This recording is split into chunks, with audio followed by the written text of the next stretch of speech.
할렐루야. 복주고 복주며 번성케 하고 번성케 하시는 하나님의 기적을 체험하시기를 축복합니다. 5번째 챕터, 남왕국 유다 왕들의 이야기. 그 유다의 6번째 임금 아하시야의 처음이자 마지막 이야기, 아하시야 왕의 1년 통치에 대한 이야기, 킹스튜브 050601 시작하겠습니다. 자, 먼저 아하시야의 가계도를 살펴보겠습니다. 아하시야는 여호사밧 왕의 손자요 여호람의 아들입니다. 모친은 북왕국에서 시집온 아달랴입니다. 아달랴는 북왕국 최악의 폭군 아합과 이세벨의 딸로서 남왕국으로 시집와서 엄청난 피바람 재앙을 일으키는 악녀 중에 악녀라고 말씀드렸죠.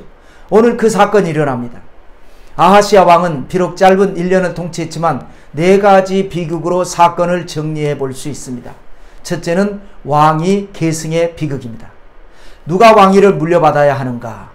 국가의 장래와 백성들의 안위를 위해서 경천애인 신념을 가진 현명한 지도자가 왕이 되어야 되겠죠. 그러기 위해서는 왕자 시절부터 오랫동안 검증 절차를 거쳐서 세자로 책봉되어야 하고 세자 교육으로 군주의 도리를 배우고 익히다가 선왕이 죽고 합법적인 절차에 따라 왕위가 계승되어야 합니다.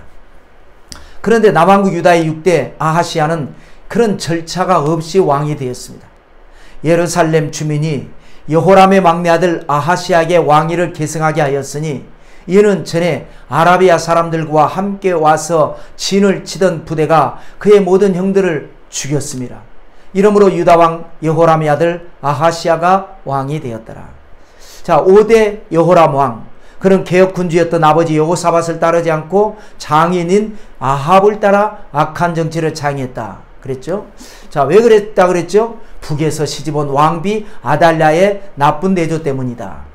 그래서 이로 말미암아 하나님이 진노하셨고 민심도 이반돼 버리고 국력은 심각하게 약해져서 그 결과 아라비아 사람들의 침공을 받은 적이 있었습니다. 그때에 여호람의 아들들, 즉 왕자들이 다 죽임을 당했습니다. 유일하게 살아남은 아들이 아하시야였습니다. 그래서 여호람이 죽고 난 뒤에 선택의 여지 없이 왕이 된 사람이 바로 아하시야. 준비 없이 왕이 된 아하시야는 어리석고 무능한 사람이었습니다. 이것이 왕위 계승의 비극입니다. 둘째는 외가의 비극입니다. 갑자기 왕이 된 아하시야는 아버지 여호람처럼 북왕국 아합의 악한 정치를 자행합니다. 왜 그랬다 그랬죠? 어머니 아달랴 때문에.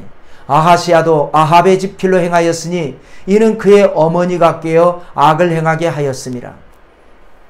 여러분, 군주들에게 있어서 신하들이란 충신도 있고 간신도 있기 마련입니다. 지혜로운 군주는 올바르게 분별해서 간신은 물리치고 충신의 충언을 듣고 정치를 해야 성공할 수 있습니다. 그러나 어리석은 군주는 충신을 알아보지 못하고 간신의 꾀임을 받아서 정치를 그르치죠. 비록 어머니일지라도 올바르지 못하면 그 말을 듣지 말아야 합니다. 그러나 아하시야는 이러한 분별력이 없었습니다. 그는 과거 위대한 개혁을 성공시켰던 조부 여호사밧과 중조부 아사의 정치를 버리고 이미 실패했던 북왕국 아합의 정치 시스템을 따라 잘못돼 버리고 말았습니다. 이것이 바로 외가의 비극입니다. 출애굽의 위대한 영도자 모세는 백성들에게 2가지를 따르지 말라는 유훈을 남겼죠. 너희는 너희가 거주하던 애굽 땅의 풍속을 따르지 말며 내가 너희를 인도할 가나안 땅의 풍속과 규례도 행하지 말라. 그러면 무엇을 따라야 할까요? 하나님의 법입니다. 너희는 내 법도를 따르며 내 규례를 지켜 그대로 행하라. 나는 너희의 하나님 야훼이니라. 그리하면 살리라. 그리하면 흥하리라. 얼마나 많은 말씀이 있었습니까? 그렇지 못했습니다. 세 번째는 동맹의 비극입니다. 솔로몬 사후 왕국은 남과 북으로 분열이 되었습니다. 남왕국을 중심으로 르호보암, 아비야, 아사 3대에 걸친 60년은 남북 긴장 혹은 남북 충돌의 시대였습니다. 그런데 이제 여호사밧이 즉위하면서 남북은 화해와 평화의 시대를 열었죠.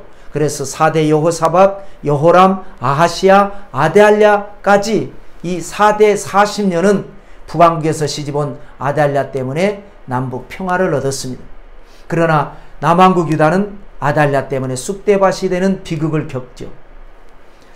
4대 여호사밧 왕은 개혁 군주임에도 불구하고 며느리 아달랴 때문에 북왕국과 동맹을 맺어서 아람과 전쟁을 치르다가 큰 피해를 당하고 죽다 살아나기도 했죠. 5대 여호람 왕은 왕비 아달랴의 말을 듣고 동생들과 동생들을 변호하는 신하들을 죽이는 악행을 저질러서 결국 창자가 썩어서 죽었죠. 6대 아하시아 왕은 어머니 아달랴의 말을 듣고 또 북왕국과 동맹을 맺어서 전쟁을 하다가 결국은 죽게 됩니다. 아하시아가 아합의 집의 가르침을 따라 이스라엘 왕 아합의 아들 요람과 함께 길랏 나못으로 가서 아람 왕 하사엘과 더불어 싸우더니 남과 북이 동맹을 맺고 아람을 공격하지만 패합니다. 북왕국의 왕 요람이 치명적인 부상을 입습니다. 전쟁에서 패하고 돌아온 남왕국의 아하시아는 부상을 당한 북왕국의 요람을 위로하기 위해서 또 북왕국을 방문합니다.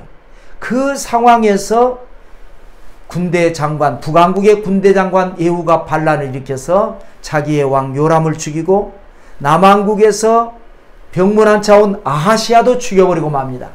그러니까 아하시아는 어머니의 말을 듣고 북왕국에 갔다가 목숨까지 잃은 것입니다. 아하시아가 요람에게 감으로 해를 입었으니 이는 하나님께로 말미암은 것이라. 아하시아가 갔다가 요람과 함께 나가서 님시 아들 예후를 맞았으니 그는 야훼께서 기름을 부으시고 아합의 집을 멸하게 하신 자이더라. 반란을 일으킨 예후가 들이닥치자 북왕국의 요람 왕은 도망가다가 예후가 쏜 화살에 맞아 죽습니다. 남왕국의 아하시아 왕도 도망가서 사마리아에 숨어 있는데 결국 붙들려서 예후에게 끌려가고 거기서 죽임을 당하게 됩니다. 동맹의 비극입니다. 마지막으로 자녀의 비극입니다. 이 모든 비극은 결국 악녀 아달랴 때문입니다. 북왕국의 요람 왕은 아달랴의 조카, 남왕국의 아하시아 왕은 아달랴의 아들. 그런데 예후 장관의 반란으로 결국 두 왕이 한날 한시에 죽었죠. 그러므로 아달랴는 이제라도 깨달아야죠. 하나님께 회개해야죠. 그러나 악녀는 오히려 더 끔찍한 악행을 저질러버리고 맙니다. 아하시아의 어머니 아달랴가 자기의 아들이 죽은 것을 보고 일어나 유다 집의 왕국의 씨를 모두 진멸하였다. 자기 아들 아하시아 왕이 죽었다면 아하시아의 아들들 중에서, 그러니까 자기 손자들 중에서 왕위를 잇도록 해야 마땅한 것 아니겠습니까? 그런데 악녀 아달랴는 유다 왕국의 씨를 아예 진멸해 버렸습니다. 무슨 말이죠? 자기 손자들을 자기 손으로 죽였다는 얘기예요. 그래서 왕이 돼버리는 것입니다.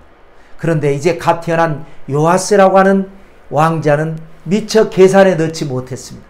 나머지 모든 왕자들을 다 죽였습니다. 세상에 이런 끔찍한 악녀가 세상에 어디 있습니까?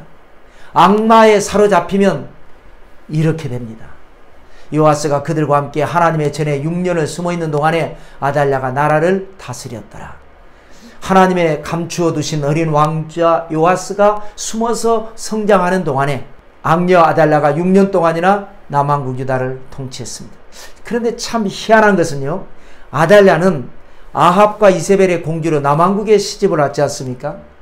그래서 남왕국의 여왕이 됩니다. 자기 친정아버지 아합은 북왕국의 7대 임금, 자기는 남왕국의 왕비였다가 7대 여왕이 됩니다. 이 악녀 아달랴의 말로는 어떻게 될까요? 다음 강의 050701 강의를 기대해 주시기 바랍니다. 할렐루야, 주님의 이름으로 축복합니다.